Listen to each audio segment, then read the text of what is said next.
Bismillahirrahmanirrahim. Assalamualaikum warahmatullahi wabarakatuh. Ini adalah video yang kedua, masih membahas mengenai paradigma manajemen bisnis syariah. Baik, kita mulai lagi dengan basmalah ya. Bismillahirrahmanirrahim. Kemudian kita lanjutkan. Jadi ini untuk seorang pemimpin wajib memiliki yang namanya self control atau kendali diri. Tentunya apa sih self control ini? Nah, dengan adanya pengendalian diri yang baik, maka seorang pemimpin akan terhindar dari perbuatan menyimpang dari yang seharusnya. Gitu.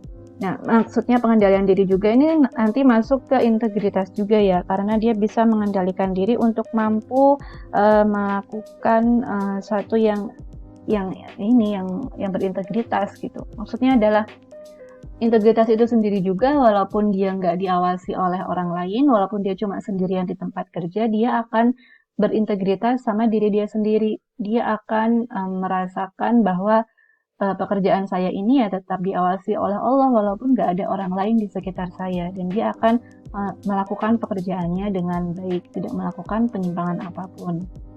Itu bentuk lain dari integritas ya.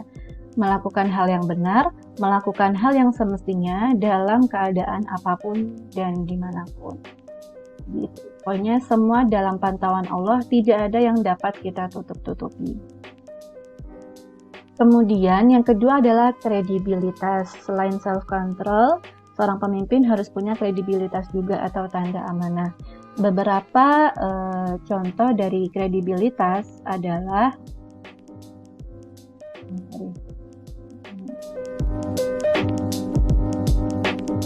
yang pertama adalah seorang pemimpin itu selalu menepati janjinya. Dia tidak pernah ingkar janji, ya, tidak pernah menunda-nunda. Kalau dia mampu untuk melakukan saat itu, mampu untuk menepati janjinya saat itu, ya akan dilakukan.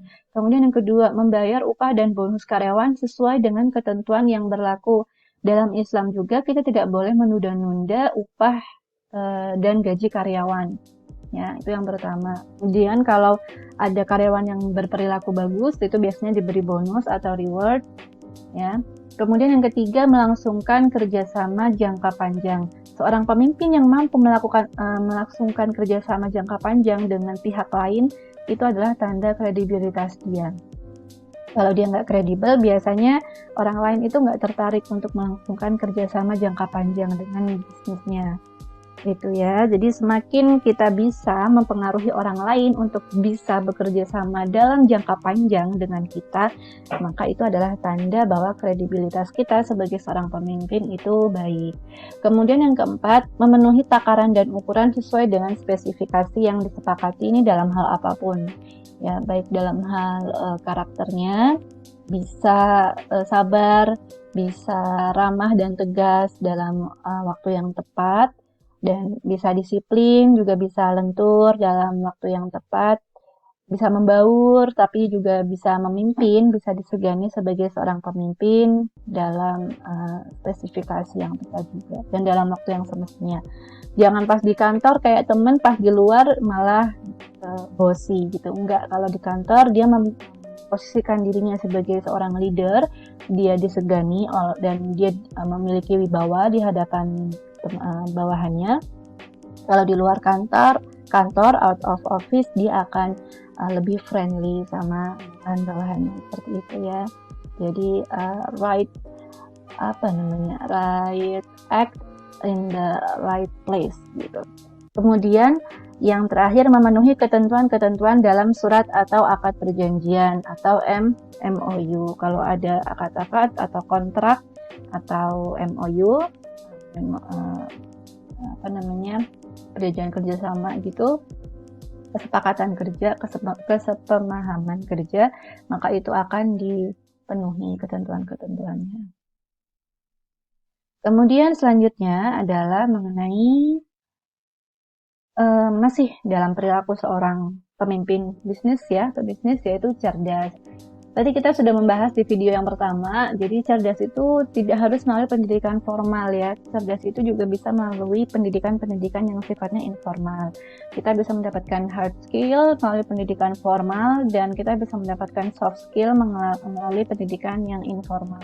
Di organisasi, pergaulan kita dengan orang lain, Ya, itu adalah hal-hal yang bisa menjadi sumber pendidikan formal informal, menjadi sumber hard skill dan soft skill kita dalam berbisnis. Nah, ini adalah beberapa contoh dari usaha-usaha yang dilakukan oleh Muhammad SAW saat beliau menjadi pebisnis ataupun saat bukan menjadi pebisnis ya. Jadi Muhammad SAW sebagaimana kita tahu, Rasul kita itu tidak bisa membaca ya, bahkan beliau sampai gemetaran saat dimintai oleh malaikat Jibril untuk Iqra. Saya nggak bisa baca gitu kata Rasulullah kan waktu itu ke malaikat Jibril. Kemudian beliau benar-benar gemetar saat itu. Tapi beliau sangat cerdas. Beliau saat sudah diberi wahyu, beliau tuh pandai mengingat, pandai menghafal, ya. Kemudian pandai memahami orang lain, pandai memahami situasi dan kondisi, dan beliau juga cerdas dalam menangani situasi dan kondisi, cerdas dalam mengatasi keadaan saat beliau dalam keadaan yang benar-benar tertekan gitu kan. Itu perlu soft skill. Jadi walaupun beliau tidak pernah mengenyam pendidikan formal, tapi beliau memiliki kecerdasan yang beliau peroleh dari pendidikan informal. Nah, yang pertama, beliau memiliki strategi hijrah yang benar-benar jitu. Ya, jadi saat Makkah itu sebagai daerah yang mana itu nggak kondusif untuk dakwah, maka beliau memilih berhijrah, membawa umat muslim yang satu keyakinan dengan beliau berhijrah ke Madinah, kota yang lebih modern, lebih terbuka dengan perubahan, lebih toleran dan lebih inklusif gitu. Karena Makkah itu kan sangat eksklusif ya dengan agama pagannya, maka beliau hijrah ke Madinah yang lebih inklusif dan terbuka dengan perubahan serta hal-hal yang baru, termasuk apa? Ajaran agama baru yang lebih sempurna hingga akhir zaman, yaitu Islam. Kemudian yang kedua, beliau juga cerdas dalam hal apa? Dalam membangun pasar di Madinah yang tadinya itu ada di bawah monopoli orang-orang Yahudi. Beliau mampu membangun pasar yang lebih baik, yang lebih terbuka, lebih bebas gitu dari monopoli-monopoli orang Yahudi. Beliau membentuk pasar sendiri, kemudian membeli sebuah sumur, ya. Mengutus salah satu sahabat beliau yang kaya untuk membeli satu sumur, dan masyarakat Madinah bisa mengambil air minum secara gratis dari sumur itu. Tadinya sumur itu dimonopoli oleh orang Yahudi dan masyarakat Madinah waktu itu harus beli airnya ke orang Yahudi. Tapi sama Rasulullah, salah satu sahabat beliau yang kaya disuruh untuk membeli sumur itu, dan air dari sumur itu bisa diakses secara gratis oleh masyarakat Madinah.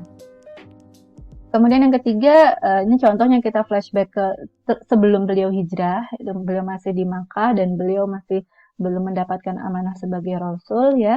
Itu contoh penempatan Hajar Aswad. Beliau mendapat suatu decak kekaguman dari para pemimpin kafilah Bani Quraisy saat itu karena mereka rebutan untuk menempatkan Hajar Aswad ke tempatnya, tapi Rasulullah bisa membuat suatu solusi yang mana itu menyenangkan semua pihak, solusi yang benar-benar bijaksana. Nah, kecerdasan seseorang bisa dilihat dari IQ-nya, bisa dilihat dari EQ-nya, dan bisa dilihat dari SQ-nya. Jadi ini adalah 3 hal yang menjadi penentu atau indikator kecerdasan seseorang. IQ tinggi nggak menjamin orang tersebut cerdas secara emosional ya. Ada orang yang ber-IQ tinggi dan dia bisa menjadi seseorang yang psikopat gitu. Dia nggak bisa menempatkan emosi dia dengan baik. Dia tidak punya suatu empati sama orang lain sehingga kecerdasan intelektualnya itu dimanfaatkan atau dipergunakan untuk hal-hal yang tidak semestinya. Demikian juga kalau terlalu cerdas emosional tanpa kecerdasan intelektual, itu juga akan berakibat negatif. Nah, SQ atau kecerdasan spiritual ini yang akan menyeimbangkan kecerdasan intelektual dan kecerdasan emosional.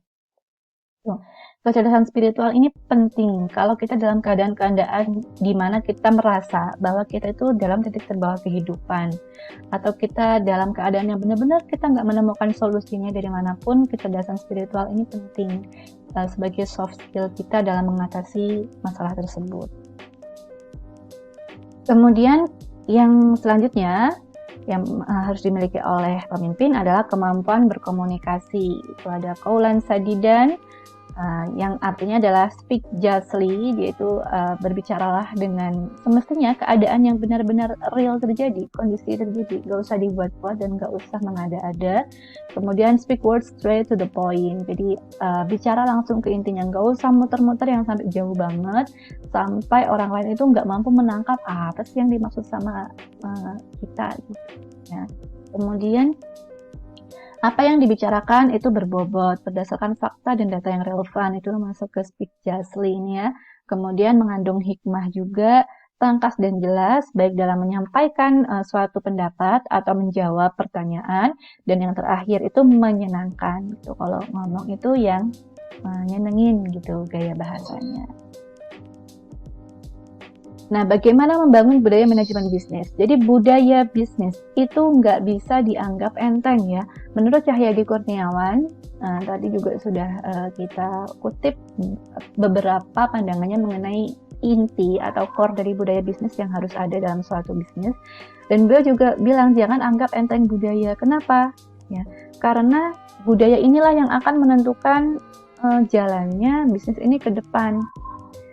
Contohnya aja, kita tuh bisa melihat perusahaan-perusahaan yang besar kayak Google, Unilever, dan lain-lain, itu mereka pasti punya budaya organisasi yang menjadi ciri khas.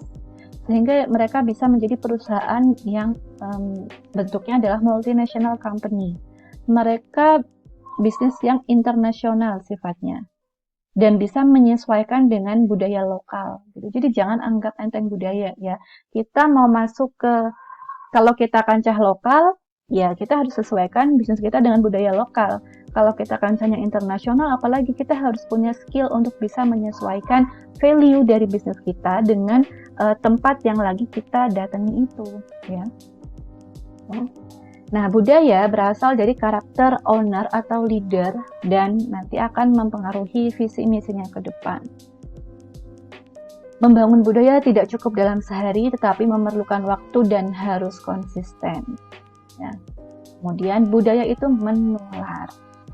Sehingga makanya tadi kita bilang budaya itu harus dijadikan konsisten dulu. Supaya apa? Supaya manusia yang ada dalam bisnis kita itu bisa menyesuaikan diri dengan budaya yang sudah terbangun. Jangan sampai budayanya malah berubah-ubah sesuai dengan tim yang berubah-ubah. Wah, itu nanti jalannya bisnis nggak akan terarah, ya kan? Nah, kemudian budaya adalah strategi untuk memajukan usaha. Apalagi kalau konsumen itu, kalau budaya itu sudah jadi branding ya. Kayak contohnya Google. Google ini adalah perusahaan yang kalau kata internet ya, kalau kita baca-baca, itu perusahaannya itu santai. Perusahaan startup itu adalah usaha-usaha yang budaya kerjanya itu santai. Enggak yang birokratif banget gitu, enggak yang strukturnya itu benar-benar piramida banget gitu, enggak, tapi lebih santai, lebih rata gitu. Jadi lebih antara atasan dengan bawahan itu enggak terlalu jauh jaraknya. Nah, seperti itu. Jadi kayak menjadi ciri khas. Nah, ciri khas itu yang akan dipandang oleh konsumen, termasuk orang-orang yang nanti akan melamar kerja ke bisnis kita. Jadi akan banyak orang yang ingin melamar kerja ke usaha kita, ke bisnis yang sedang kita jalankan. Itu adalah salah satu manfaat dari budaya bisnis yang bagus dan yang khas. Ya. Kemudian bisnis yang punya budaya yang carut-marut akan mengakibatkan banyak masalah. Baik, itu saja teman-teman pembahasan kita mengenai paradigma manajemen bisnis syariah. Karena paradigma tadi adalah apa? Adalah suatu hal yang bisa mempengaruhi pola pikir, kemudian sikap dan perilaku, maka ada kaitannya juga nih paradigma bisnis dengan budaya bisnis yang sedang kita jalani. Dan tadi pertanyaan pertama adalah mengenai integritas ya. Jadi teman-teman silakan jawab apa sih yang dimaksud sebagai integritas, terutama sebagai seorang pembisnis. Kemudian yang kedua, silakan teman-teman tanyakan kepada diri sendiri. Kira-kira kalau saya mau membangun bisnis nih, saya termasuk pemimpin yang akan mengarahkan bisnis saya ini menuju paradigma yang mana nih? Apakah paradigma eksistensialis, religius, atau perpaduan antara paradigma tersebut? Gitu ya. Itu adalah dua hal yang harus teman-teman jawab sebagai hasil evaluasi dari perkuliahan kita pada kesempatan ini. Terima kasih atas perhatiannya. Kita ucapkan alhamdulillah bersama untuk menutup perkuliahan kita. Alhamdulillahirabbil alamin. Baik, kemudian referensi yang saya gunakan mayoritas berasal dari buku Pak Ma'ruf Abdullah yang berjudul Manajemen Bisnis Syariah yang diterbitkan oleh Aswaja, dan beberapa referensi lain saya dapatkan dari internet, dari YouTube, dan juga dari website-website yang mumpuni. Wassalamualaikum warahmatullahi wabarakatuh.